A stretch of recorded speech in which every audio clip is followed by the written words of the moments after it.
দ্বিতীয় পর্ব শুরু করছি কল্যাণী স্টেশন থেকে। কাজ মিটিয়ে ট্রেনে চড়ে সোজা পৌঁছে গেলাম ঐতিহাসিক শহর ব্যারাকপুর। সেখান থেকে অটো নিয়ে যখন ব্যারাকপুর ক্যান্টনমেন্ট হয়ে ধোবিঘাটের দিকে যাচ্ছিলাম, মনের পাতায় ভেসে উঠছিল পুরনো স্মৃতি। শ্যাম বাহাদুর সিনেমার শুটিংয়ের কাজে এই ক্যান্টনমেন্টের ভেতরে কাটানো সেই সুন্দর সময়গুলোর কথা মনে পড়ে বেশ নস্টালজিক হয়ে পড়লাম। এরপর গন্তব্য গঙ্গার ওপার, অর্থাৎ শ্রীরামপুর। লঞ্চে করে ঘাট পার হওয়ার সময়টা ছিল এই সফরের সেরা মুহূর্ত। একদিকে বিকেলের মায়াবী সূর্যাস্ত, আর হুগলি নদীর ওপর সেই ঠান্ডা ফুরফুরে হাওয়া।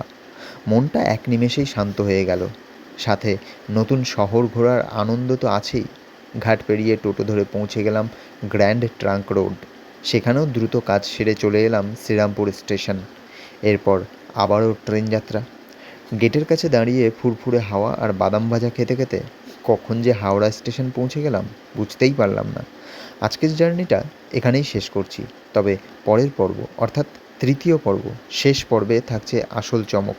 কী এমন কাজ ছিল যার জন্য মুর্শিদাবাদ থেকে কল্যাণী, কল্যাণী থেকে ব্যারাকপুর হয়ে শ্রীরামপুর আসতে হলো, আর হাওড়া থেকে আমার শেষ গন্তব্যই বা কোথায়?